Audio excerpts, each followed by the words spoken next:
Kumusta ko kayo dyan mga kababayan? Welcome back sa PH Update. Muli ho tayo nagbabalik sa panibagong reaction video. Marahil alam nyo na ho kung anong mga pag-uusapan natin dito sa video na to. Pero bago yan, mag-intro ho muna tayo. Nako, PTP Laban Street, PTP Laban Street, PTP Laban Street, PTP Laban.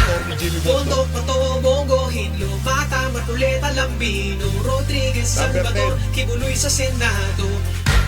Bondo, Pato, Bongohin, Lumata, Matuleta, Lambino, Rodriguez, Salvador, Kibuloy sa Senado. Duterte straight, PTP Laban Street, PTP Laban Street, PTP Laban Street, PTP Laban, PTP Laban Street, PTP Laban Street, PTP Laban Street, PTP Laban. Ayun, mga kababayan, kung bago lang ho kayo sa PH Update, isang like at isang subscribe. Masaya na ho tayo dyan sa mga gusto sumali sa ating community. Yung join button, nandyan lang ho sa baba. Sa May 12, alam nyo na ho ang gagawin, mga kababayan. Duterte, PDP Laban Straight. Ayan na ho yung mga kandidato ng PDP. At itong si Senator Amy Marcos na kung saan inendorso ho siya ng campaign manager ng PDP Laban. Mamaya ho natin pag-uusapan yan. Gusto ko rin marinig ang punto de vista ng ating mga kababayan kaugnay dyan sa pagtataas ng kamay na yan. Itong si Senator Robin Padilla dito kay Senator Amy Marcos. Ayun na nga, bago ho natin umpisaan yan, sumagot na ho itong si Congressman Richard Gomez. Sinagot na ho niya yung naghihingalo noong araw na kung saan gusto daw siyang gurgurin. Tapos kinabukasan, first time ho sa totoo lang, first time ho tayo makakita ng ganito. Naghihingalo siya, kunyari ngayon, naghihingalo siya, bukas magpapapress con siya, ika nga nitong si Ma'am Joey, sabay rosy chick siya. Ayan o, rosy chick ho siya. Ayan o, kita nyo ho yan mga kababayan, meron pa siyang panganganganga. Meron pa ho siyang panganganganga. Tapos kinabukasan pagkatapos ho niya na natuslok dito na natamaan ng bala sa katawan, nakanganga siya pa ganon pa siya. Kinabukasan nagpapa-press con ho siya na kung saan parang hindi ho siya nabawasan ang dugo niya. 'Di ba pagka nabawasan ang dugo mo, ho yan kumbaga yung katawan mo kung hindi ka sasalinan magiging maputla ka diyan. Magpapalipas ka lamang ng ilang hindi ho tayo doktor pero nung hukas tayo, nag-donate ho tayo ng dugo. Ganun nung nangyari sa atin. At base doon sa dugong nakita natin doon sa scene kung saan natamaan itong si Kerwin Espinosa, talagang marami hong nabawas na dugo sa kanya, no? Kasi nung nag-donate tayo, kinabukasan maputla ho tayo Kaya nagtataka ho tayo dito kay Kerwin, bakit ang pula-pula niya? Ito ang sagot nitong si Congressman Richard Gomez. Ito matindi ho dito mga kababayan, no? Ito yung ako pagka tumakbo to, susuportahan ko ho ito si Congressman Richard Gomez. Hindi ho yan pumirma sa impeachment ni VP Sara. Hindi isa ho yan sa mga hindi pumirma, do not believe somebody like him, who has no credibility and self-confessed drug lord. He will not do anything good for mankind. At tayo ho naniniwala dyan. Anak ka ng toko, di ba? Ganito na lang, sino hong paniniwalaan nyo? Etong congressman na talagang ngayong mga panahon na to, kumbaga yung tayo niya sa ipinagbabawal na droga, hindi kagaya ng mga kasama niyang congressman dyan sa House of Representatives, bumalentong ho yung iba. No, nung panahon ni Tatay Digong, kagaya niya si Robert H. Barbers, 'di ba? Naglabasan yung mga video niya na talagang suportado niya si Tatay Digong. Nung nagpalit ng administrasyon, bumalentong ho. Walang prinsipyo at paninindigan, ika nga. Pero itong si Congressman Richard Gomez, isa ho siya doon sa mga nanindigan. Kaya ho siguro niya nararanasan itong mga bagay-bagay na to. 'Di ba? Ano pa nga nung mga nakalipas na buwan pa nga lang 'di ba?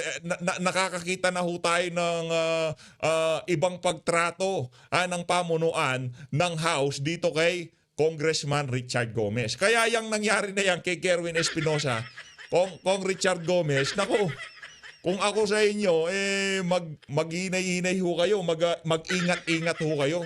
Kasi yung ginagawa ho nila, yung playbook na ginagamit nila sa mga Duterte, ginagamit ho nila dito kay dito kay Congressman Richard Gomez. Kaya kung ako sa iyo, Kong Richard, mag-ingat-ingat ho kayo. Nakita nyo naman ho kung gaano kahalang ang bituka ng administrasyon na to. Gagawin ho nila lahat para masiraan kayo. Alam nyo ginagawa ng administrasyon na to para doon sa mga politiko na hindi nila makontrol, kagaya nitong si Congressman Richard Gomez, dinidispatcha ho nila. Ibig sabihin dinidispatcha hanggat maaari masira sila sa kanilang mga nasasakupan. Kagaya ginagawa sa Davao. Doon sa mga nakalipas na buwan, nakita nyo ho yan. Meron ho silang tanim krimen, kung tawagin. Gusto ho nilang pagmukain na hindi safe sa Davao, maraming kaguluhan sa Davao, maraming huldapan sa Davao. Yun ang ginagawa nila. Yung playbook na yun, nakikita ho natin dyan sa Leyte. Diyan sa malakas daw ho itong si Congressman Richard Gomez diyan, kaya talagang kailangan nung gumawa ng ganyang klaseng sarswela para masiraan siya. Pero sa tingin naman ho natin hindi naman naniniwala yung mga taga Leyte diyan sa sarswelang ginawa nitong si Kerwin Espinosa. Paano ho kayo makakakita ng muntik ng nagurgur kinabukasan magpapa-press con tapos namumula yung pisngi? Ayan mga kababayan, ito. Pakita ko ho sa inyo. Yan ayan namumula pisngi dito, namumutla ka. Diyan namumutla ka. Sa kabila naman, namumula ka. Wala hong ganyan mga kababayan. Subukan nyo hong mag-donate ng dugo, kinabukasan halos hindi kayo makatayo. Nasubukan na ho natin yan Nag-donate tayo ng dugo, kinabukasan parang hirap tumayo tapos medyo namumutla kayo. Hindi ho ganyan. Partida, isang lang yun isang bag lang yun. Pero ito nakita ho natin yung upuan, talaga sumambulat ho yung niya, yung kanyang yung dugo nitong si Kerwin. Nakita nyo yung mga larawan, yung video footage. Yung kagaya nito, sa kama merong pang pula, di ba? Kagaya na lamang ho niyan, tapos kinabukasan magpapapresyon ka, parang walang nangyari sa'yo. Parang ang labo naman ho ata nun. Kaya sa bagay, mga kababayan natin sa social media, wala naman hong naniniwala sa script na yan nitong si Kerwin Espinosa. Ayun na nga mga kababayan, rekta na ho tayo dito sa dito kay Senator Robin Padilla. Yan nga ba sinasabi natin, tapos mamaya punta tayo dito kay Ate Claire. Panoorin mo muna natin itong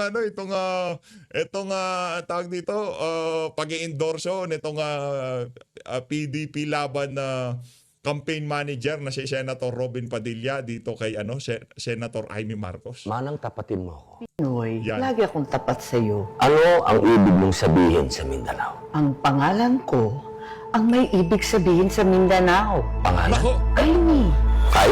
infrastruktura, modernisasyon, I? elektrisidad, ekonomiya, Tapatan. tapatan, Tapat na kaibigan. tapat sa bayan. Iboto nako po, tapat na kaibigan, tapat sa bayan. Punuin nyo ho. Duterte pa lang ho tayo. Pero yung pag-fish bump na yan, itong si Senator Robin. Senator Robin Padilla, itong si Senator Amy Marcos, nako, yan, may ibig sabihin yan. Siyempre, campaign manager ng PDP laban. Ano ba yan? Ini-endorso na ho ba ng PDP itong si Senator Amy Marcos o dahil artista itong si Senator Robin, hinar siya bilang talent para. Di ba uso yun? Di ba, ganun naman talaga kalakaran dyan. Di ba ganun kalakaran dyan? si Sen. Di ba ganun ho kalakaran dyan? Nagpapa-endorso yung mga politiko sa mga artista. Yung mga maiinit na pangalan na mga artista, hinahire nila. Kaya hindi na uso yung mga artista, mga vlogger na, di ba?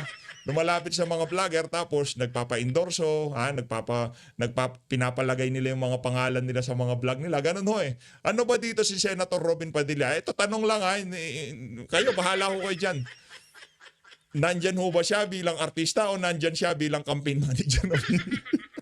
Hindi, kasi meron naman talagang kargada. Artista yan, sikat yan . Diba? Maliban sa campaign manager siya ng PDP laban, sikat si Senator Robin. Number 1 siya nung nagdaan na eleksyon. Ngayon, ang pag-endorso niya dito kay Senator Amy Marcos, alin ba sa dalawa? Ini-endorso ba niya itong si Senator Amy bilang artista siya o ini-endorso ba niya itong si Senator Amy bilang campaign manager ng PDP?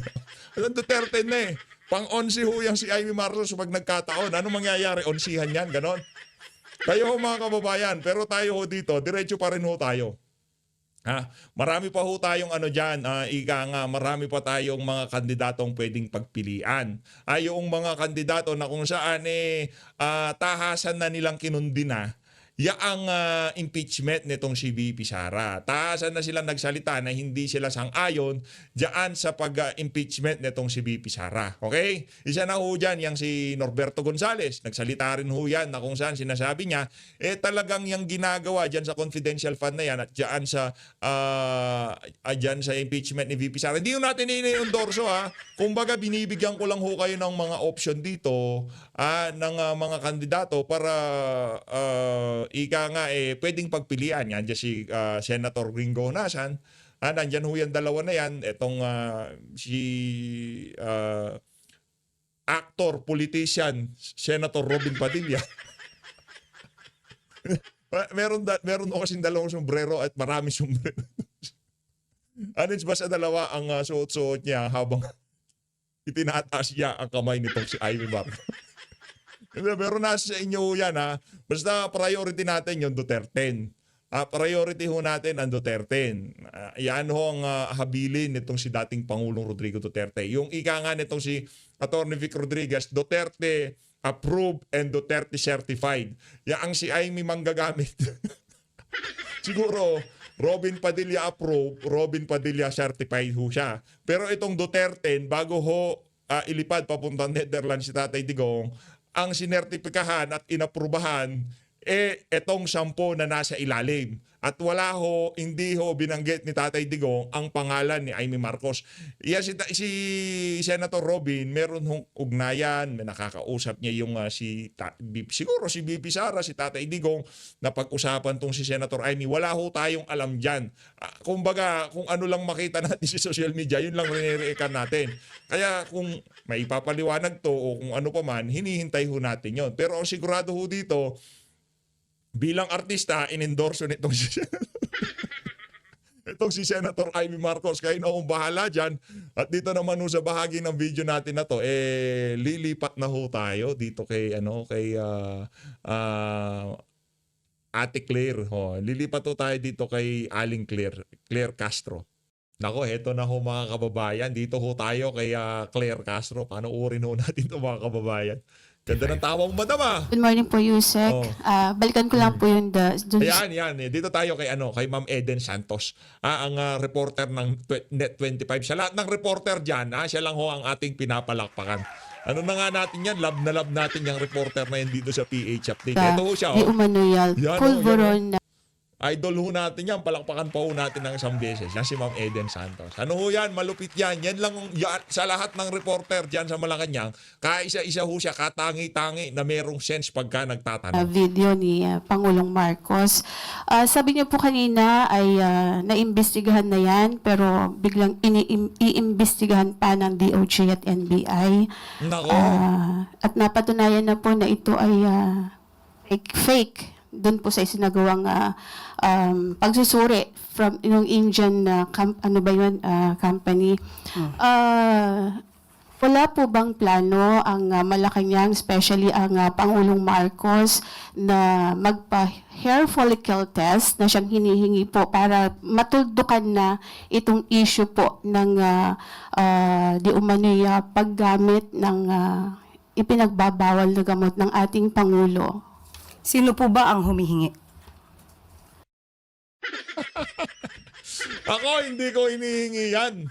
Oy, meron tanong ho itong si Claire Castro, sino ba daw ho umihingi doon sa hair follicle test? Okay ha, tayo hindi na umihingi. Tanongin ho natin yung ating mga kasama dito sa PH Update. Sino hong humihingi dyan sa hair follicle test nitong si Marcos Jr.? Kahit sino pang humihingi dyan, basta Pilipino, dapat tumalima itong bangag na administrasyon. Meron lang ho tayo nakitang post no dito kay Ma'am Kifi Chu.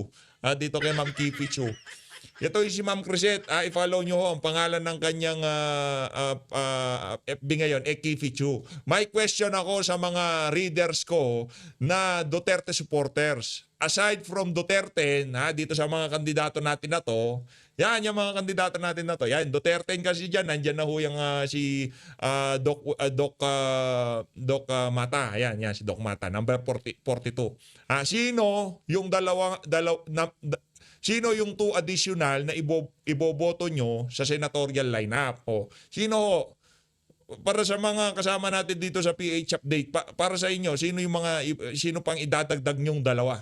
Tayo, meron na ho tayong pwedeng idagdag na dalawa. Kasi isa na itong si Norberto Gonzales sa mga nagsalita na hindi siya sang-ayon. Kumbaga, yung impeachment nitong si VP Sara ay talagang pamumulitika lamang. At ang matindi ho dito, alam niya, naiintindihan niya kung ano ang galawan sa intelligence community. Isa ho siya doon sa mga, kumbaga, pinagtawanan niya yung nangyaring investigasyon diyan sa Justice Committee sa House of Representatives. Yung mga kaignorantihan ng mga congressman, isa ho siya sa mga nagbulgar, kaya kinukonsidera ho natin siya. Itong si Senator Gringo Hornasan, si Alan Capuyan, pwede ho natin ikonsidera yung mga yan. Ngayon ho, itong si Senator Amy Marcos, mapahanggang sa ngayon, hindi pa rin ho kasi tayo, kumbaga ika nga, hindi natin ho talaga dadalhin. Hindi natin, kung isa lang naman siya, hindi ho talaga natin siya kakargahin kahit na anong mangyari. Yang si Senator Aimee. Rinirespeto ko ho yung mga magiging desisyon nyo sa mga susunod na panahon. Basta suportahan nyo lang ho ang Duterte, okay na ho ako dyan. Ngayon yung dalawa, kayo na hong bahala kung sinong gusto nyong idagdag. Pero kung meron ho akong idadagdag, yun hong mga nabanggit ko na yun. Yang si Norberto Gonzales, si Alan Capuyan, si Gringo Honasan, si Camille, hindi pa nga ho tayo sigurado dyan eh. Di ba? Doon pa lang ho sa dalawa na yon. Pero yung pag-endorso nitong si Senator Robin Padilla dito kay Amy Marcos, napakaraming ibig sabihin. Kasi kapatid ka ng presidente, itong campaign manager ng kalabang partido ng iyong kapatid na yung pinuno nila pinakulong sa The Hague, Netherlands, siya naman ngayon ang nag-iendorso sa iyo. No, maraming sila lang nakakaalam sa yung mga nasa loob ng PDP, yung mga nakakausap ni Senator Robin. Kaya nasa sa inyo ho yan mga kababayan. Pero mapanggang sa ngayon kahit i-endorse ho siya ni Senator Robin Padilla, hindi pa rin ho natin siya ikokonsidera bilang kandidato, pangpuno sa 12 kandidato nitong si dating Pangulong Rodrigo Duterte. Kumbaga itong dalawa na to, haharborin ko na ho ito.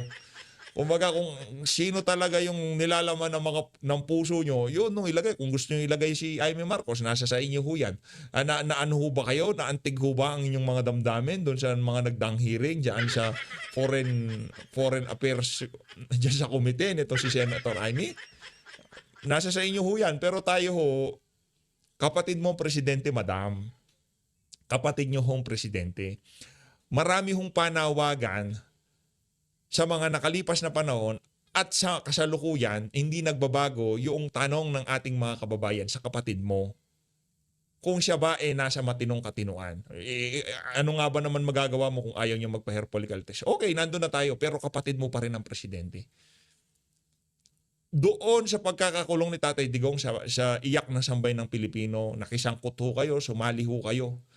Pero yung kung ano ang mga naging dahilan, doon sa ni Tatay Digong, doon sa, kasi ano ho yan hindi naman ho biglaan na lang umabot tayo sa ganito kay dating Pangulo Rodrigo Duterte, di ba? Hindi naman ho, nagkaroon pa ng sagutan, palitan sa social media. Ano sabi ni Tatay Digong?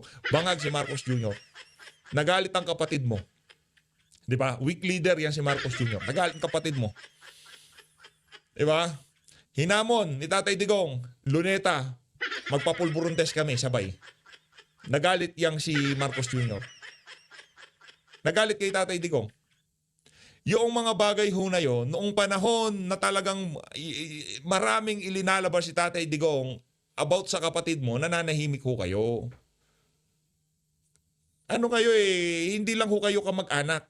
Ano ho yun siya, nakababatang kapatid. Ngayon, kung doon sa mga issue na i-release ni Tatay Digong, hindi ho kayo nagsalita, wala ho tayong magagawa dyan. Pasensyaan na lang ho tayo. Kung meron hong mga ilang mga Duterte supporter na mangangampanya at iboboto kayo, nasa sa kanila ho yun. Pero tayo dito sa PH Update, marami hong mga bagay-bagay sa mga nakalipas na panahon, dapat nagsalita itong si Senator Amy. Yung bagay, yung pagsasalita niya kay Tatay Digong, yung pagkakakulong niya. Ika nga, ano na yan Anong tawag dito, yung sinasabi ng mga yung wala wala tayong magagawa. Nasa na si Tatay Digong. Kumbaga pagpapaano na lang, pangit bang sabihin yung term. Kumbaga maraming napatunayan, maraming nakita, maraming nabulgar. Pero pagpapatwitams na lang yan. Pero magandang mapag-usapan. Para sa mga susunod na panahon, hindi na maulit. Pero sa bagay, nandiyan naman ang Supreme Court. Pag-uusapan din naman yan sa Supreme Court. Di ba? Sana yung iba na pag-usapan dyan, gagamitin papakinggan ng mga maestrado sa Korte Suprema para mga pwedeng sa bagay magaling kasi yung mga yung mga nasa Korte Suprema, kaya nga hinihintay sila kaya nga habang nag-uusap-usap sila hindi pwedeng pag-usapan yung hintayin natin. Pero para sa atin lahat ng kaganapan na yan, ika nga nitong si Senator Robin Padilla, ang pagpapalabas natin dyan para na lamang sa suporta kay Senator Amy Marcos, ika nga niya, di ba? Para wala na tayong magagawa dyan. Nandun na si Tatay Digong, nasa The Hague, Netherlands na ho siya.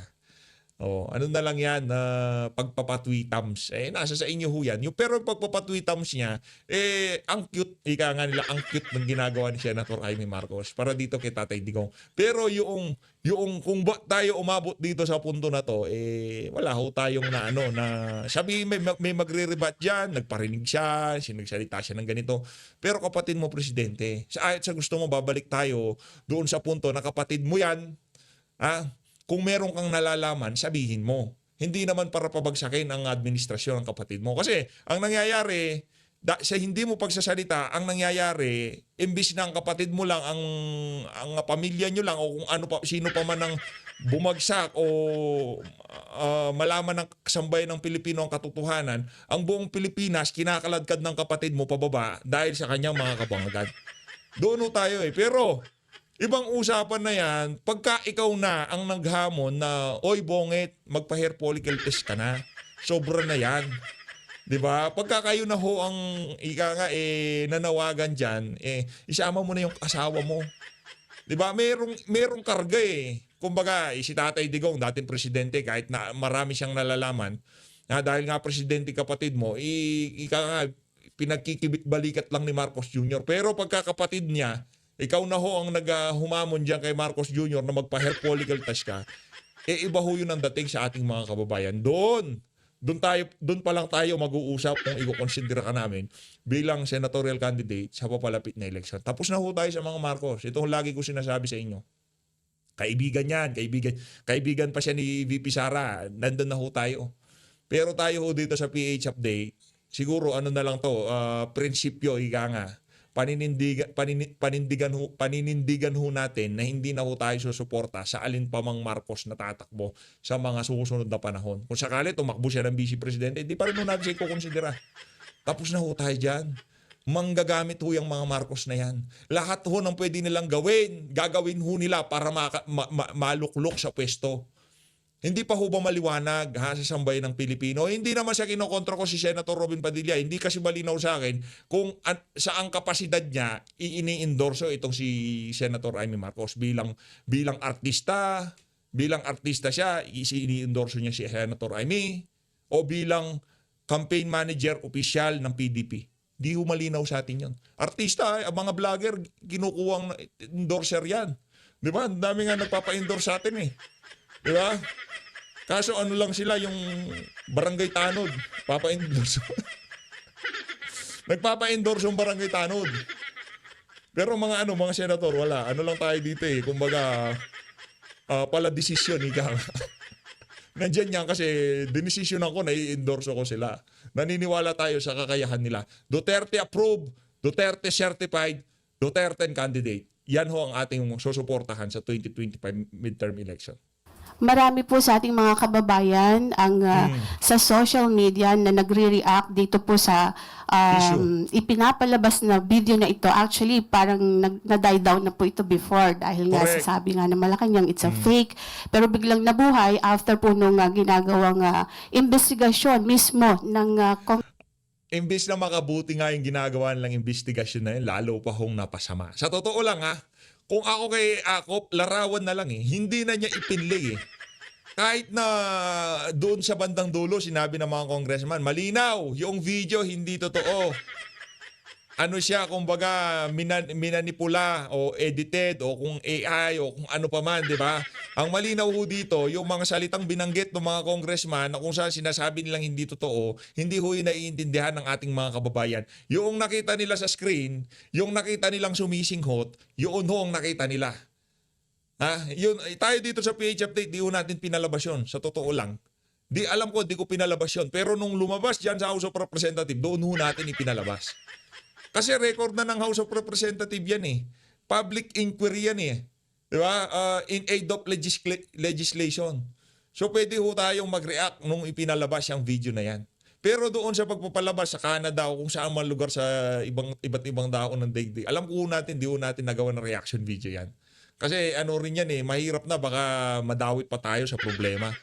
'Di ba? Itong si Spokes ngayon, ang dami niyang problema. Kesyo magpapabagsak daw siya ng bayan. Magpapabagsak na doon ka sa daig Netherlands. 'Di ba? Paano papabagsak 'yan? Yung sino ipapalit, 'di ba? Mapanggang sa ngayon nga na to yung pampalit ho natin ayaw nga ng kaguluhan Sila pa nga nagsasabi na wag daan natin yan sa diplomasya. Idaan natin yan sa proseso, idaan natin yan sa saligang batas, sa ating konstitusyon. Ano yung nakalagay sa ating saligang batas? Magkaroon ng eleksyon pagkatapos ng 6 na taon at pipili ang Pilipino kung sino ang gusto nilang pumalit ng presidente. Yun ho ang proseso. At yun ang gustong sundin ng mga Duterte. Ayaw ho nila ng kaguluhan dahil ang hirap na ng sitwasyon ng mga Pilipino. Naiintindihan ho natin yun. Pero kung tayo tatanungin, kung ano man ang maging desisyon nila, yun ang ating susundin. Yun ang ating susundin dito. Yun ang ating susundin dito. Pagka sinabi nitong si VP Sara, suportahan natin si Senator Amy Marcos. Isang beses, susuwain ko ho yan. Hindi ho talaga tayo susuporta. Pasensya na VP. Hindi talaga. Mangangampanya talaga ako na hindi susuportahan yung mga kandidato na yan. Pagka lumabas na yan sa bibig nitong si Tatay Digong, baka pwede ko nang pag-isipan yan. Pagka sinabi ni Tatay Digong from The Hague, Netherlands, suportahan natin ang kandidatura ni Amy Marcos. Doon tayo mag-usap. Usap pa lang pero hindi pa sigurado. Di ba? Tuloy-tuloy yung ating pangangampanya dito sa PH Update na wag iboto yung mga yung mga Marcos na yan. Lahat ng konektado sa pamilya na yan. Lalo na yung mga bumibitbit sa apelido na yan. Mga walang kwentang tao ho yan. Yun ang sigurado natin dito. O hindi, parang yung tao, napaka-harsh nun Mga walang kwentang public servant yung mga yan.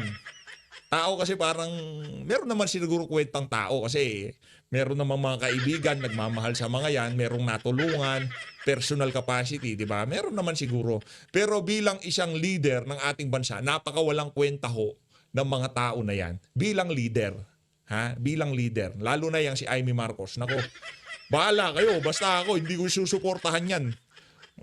Kung sino man ang makalaban niya sa pagiging vice president, hindi ko pa rin yung kalaban niya. Kung sakaling wala man tayong magustuhan sa kalaban niya para sa prinsipyo, hindi pa rin natin iboboto. Di ba huli na nga? Di ba dito huli na?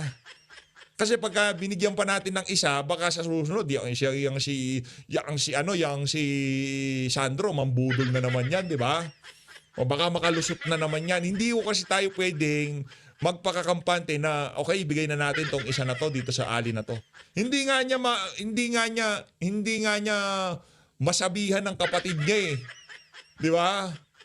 Diyan sa mga nangyayari ngayon sa ating bansa. Hindi niya ma-call out, puro parinig ho ginagawa niya. Sorry sa mga kasama natin na kinukonsidera itong si Senator Amy na pampuno sa dalawang kandidato. Respeto ko desisyon niyo. Rinirespeto ko ang pananaw nyo dyan sa ali na yan. Kung ano man ang nakikita nyo na sa tingin nyo maganda, kaya dito kay Sen Aimee, nasa inyo ho yan. Pero tayo, marami ho tayo naririnigan na wala ho talaga. Pagka-apelido Marcos, perwisyo sigurado. Kongreso ng Kamara.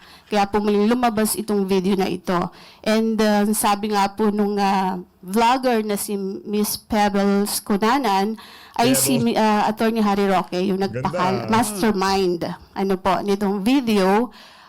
Pero inamin naman ni Miss Maharlika, yung another vlogger, na parang siya yung nagbigay lang kay Attorney Roque. Kaya ang tanong ko po, sabi niya sa social media hinihingi. Sino po in particular ang masasabi niyo sa akin na humihingi ng ganitong klaseng pag-test? Yan. Ang atin pong mga kababayan Sino na po in Madam particular? Yusek, Na po napanood Isa-isahin natin yung mga nagko-comment sa social media. Kung hindi ka ba naman sa kalahating hunghang. Ito, basahin mo yung mga comments sa baba. Ito talagang si Claire Castro. Kayo na nga ho, hamon naman ho itong si Claire Castro na yung amo niya hinihingan ng pulburon test ng sambayan ng Pilipinas. sigurong ikaw na po ba? Sige po. Kayo po ang humihingi? Okay. Kaya po masabi lang Pwede. ninyo na merong humihingi. Pero marami po sa social media So, po kayo ay nagbabasa po. Naninindak naman tong si Claire Castro. Kayo na ho ba? Ikaw na ho ba ang naghihingi? Ang sabi nitong si Ma'am Eden Santos, sige na po, ako na po, para lang masabi na meron. Sa SOCMED, Madam So, Yusek. isa ka nga sa humihingi. Oo. Kasi po gusto Sige, niya po, tanong ko nga, isa ka ba? Kasi we have to be specific on this. Ako, humingi na ako. Sige na, kasama kami nito si Ma'am Eden Santos. Ma'am, pag nakita ko itong si Ma'am Eden Santos, Ma'am Eden, paapir ako sa'yo. Palakpakan nga natin isang beses pa ito si Ma'am Eden Santos. Naaaliw talaga ako pag siya na nagtatanong Di ba? Naaaliw talaga ako sa kanya. Apakatapang naali. Yung mga tanong na hindi kayang itanong ng mga kasama niya dyan na walang mga yagba at mga duwag. Siya talaga yung kumakarga. Kung wala yang si Ma'am Eden Santos dyan sa Malacanang, wala nang kwenta. Baka wala nang manood dyan sa pagsasalita nitong si Claire Castro.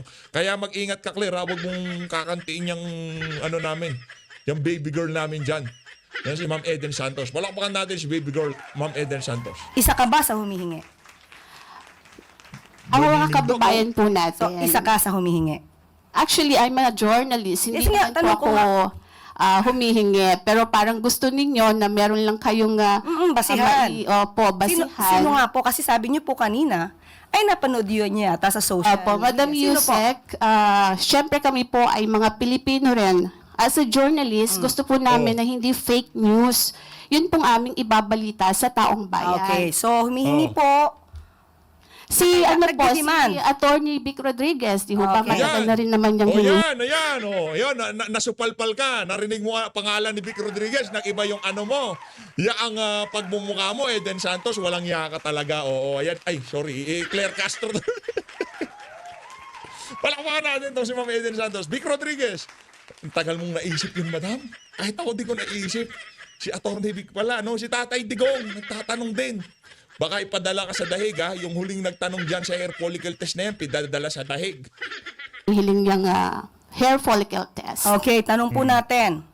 Ano po ba ang basihan para sa paghingi at i-demand sa Pangulo ang isang hair follicle test? Ano ang dahilan? Sige nga, anong dahilan, Claire Castro? Ito, sasabihan na kita ng isa sa mga dahilan. Yung poor performance ng iyong amo. Hindi na sigurado ang sambayan ng Pilipino kung nasa tamang katinoan pa yaang si Marcos Jr. Isang halimbawa ho dito, yung nakita nating post kaninang umaga. Base ho dito sa post na to, eto, ilagay ko dito, yan, para talaga, ito.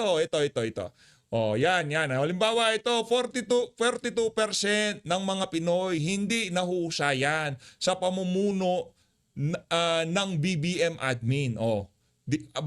Ayon dito kay WR numero. Yan mga kababayan, 42% ng mga Pilipino hindi nahuhusayan. Bakit ho kaya hindi nahuhusayan? Dahil ho ba sa mga nangyayaring kapalpakan? Kasunod ng mga nangyayaring kapalpakan, ano ho yung mga naglalabasan sa mga nakalipas na panahon ng mga alingas-ngas dito kay Marcos Jr.? Agent Morales, tatrabahuhin sila noong 2019. Diba? Attorney Nicky Cositeng, sinasabi niya na laging lumilipad yung mga magkakaibigan na yan. Tatay Digong, madalas sa Davao, yung mga kasama niyan, mga mayayaman. Nagpupulburon.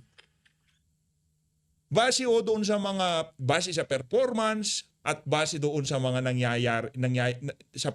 sa mga pronouncement nitong mga individual na to, sa tingin ho natin, para mawala ang agam-agam ng ating mga kababayan, mas maiging magpa-hair follicle test na siya para lang ho tayong nasa kanto. Di ba? Ang sarap makipagkwentuhan pagka ganito. Taas nyo rin ho yung mga paa nyo para talagang mas mainam. Di ba? Ganyan lang tayo. Yung tipong masyadong, di ba? Mas maganda kasi pagka natural eh. No, ganun lang. Ito po ba'y may pagbibintang na siya ay di umanong gumagamit ng illegal na droga? Kung may Di umano nga kahit ikaw na eh. pagbibintang, liliwanagin po natin. Kung may pagbibintang sa Pangulo, yung nagbibintang ang dapat na magpatunay kung may ginagamit man o wala.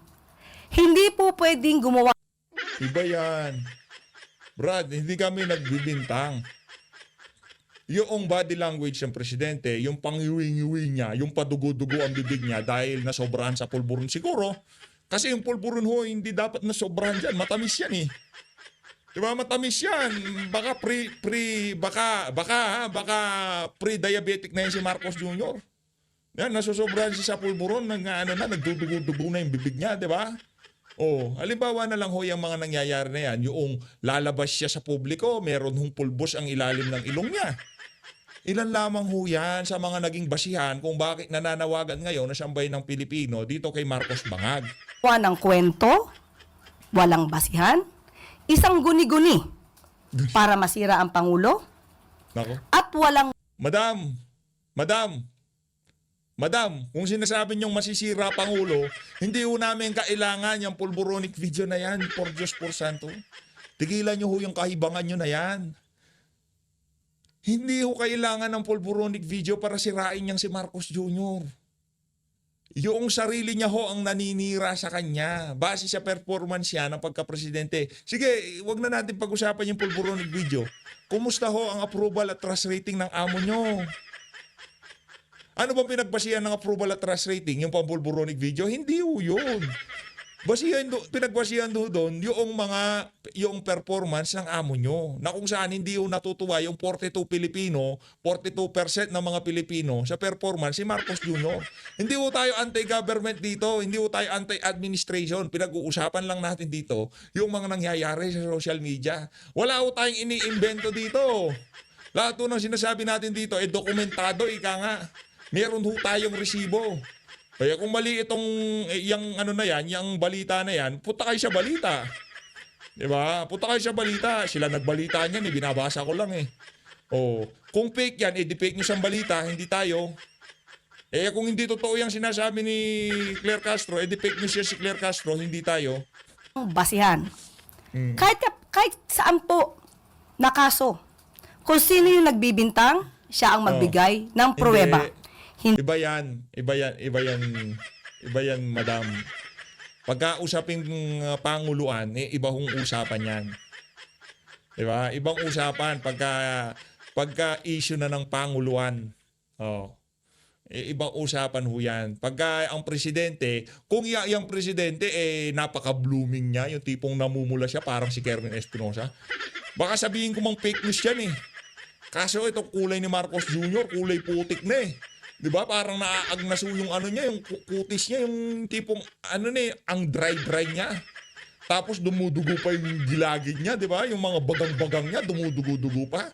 'Di ba? Doon pa lang ho mga kababayan, nakakabahala na. Again, presidente 'yan. Dapat ho sana yung kanyang health talagang binabantayan. Kalagitnaan ng yung speech, dudugo-dugo yung bunganga mo. 'Di ba? Di ho ba kayo nahihiya doon? Aling Claire? Hindi nyo pwedeng sabihin na Oh. ito, gumagamit ka, patunayan mong hindi. Hindi po yun ang tamang logic. Kayo po, na nagbibintang, kayong... Hindi naman ganun yon. Ito naman si Claire Castro. Ano mo kami, anong klaseng yan? Yung tipong abogado ka, dadaan mo kami sa ganyan? Kayo nagbibintang, kayo magpatunay, ganon? Yun nga mga gusto magpatunay, nagtatago dahil yung isang nagpatunay, nagsasabi na talagang bangag yan, ay nandun na sa dead airlines yung dalawa. Magpatunay. Maglalabas ka ng video ngayon na ebidensya na nagpupulburon yung amo mo, makukulong. Mayayari. Ano magpapatunay?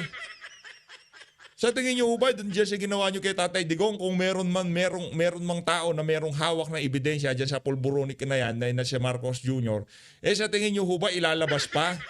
At kung dun sa anggulo na kinukuhanan ng video, kumukuha siya ng video at merong larawan na kung saan, doon sa larawan na yon, siya yung nandun sa anggulo na yon, di ba siya magugurgur? Kaya tayo ay naniniwala kung meron man mga iba pang video. Naniniwala tayo may video, pero hindi pa ho yan ilalabas. Hindi ho yan lalabas sa totoo lang. Kasi pagka napinpoint kung sino ka, yung identity mo at kung meron kang kamag-anak sa Pilipinas na naiwan, yari na ho yan. Ika nga maghahalo ng balat sa tinalupan. Kaya kung sino man ang may hawak ng mga pulburonic video na yan, na may sa balita natin, meron pa daw, hindi naman ho ilalabas yan. Hindi naman ho ilalabas yan. Yun ang ating sigurado dito.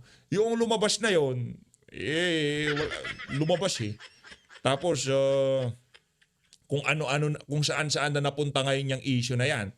Kesyo magpapabagsak, kesyo ganito, kesyo ganyan, di ba?